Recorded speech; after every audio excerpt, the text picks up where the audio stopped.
We'll bring in Tiki Barber here in a moment, the Giants All-Pro running back. He had some words to say to Saquon Barkley, or at least on his radio show. I'm going to take you back to March 7th when we got the possibility that maybe Saquon Barkley could end up in Philadelphia. And here is Tiki on his radio show on WFAN in New York.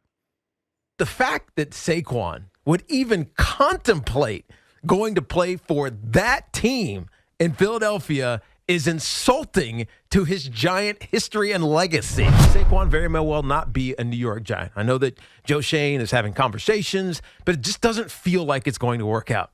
Go to Baltimore. Go to Houston.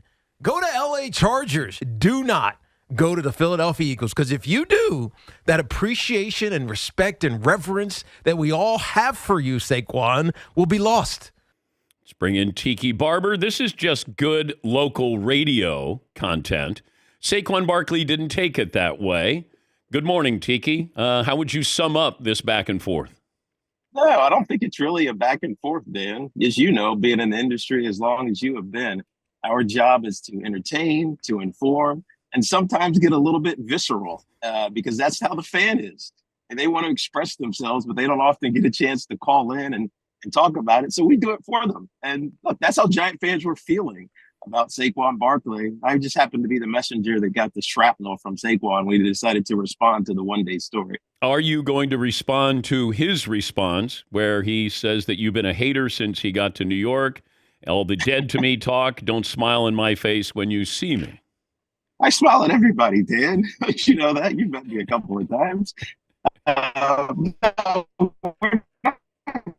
It's part of the job. It's part of the I think reaction that comes from athletes who think the media is always against them. But the reality is Giant fans loved Saquon Barkley. It just felt like it wasn't going to work out. Now we have to worry about him running all over us for the next 3 or 4 years down in Philadelphia. And that pains us. It really does. And it pains me. So, I mean, I still like Saquon. I wish him nothing but luck. But he also has to realize that my job for the last 17 years has not been to be in a locker room. It has been to be a voice of the fan, on the fan. Okay, but if he had gone to the Texans or Baltimore, how would you have reacted?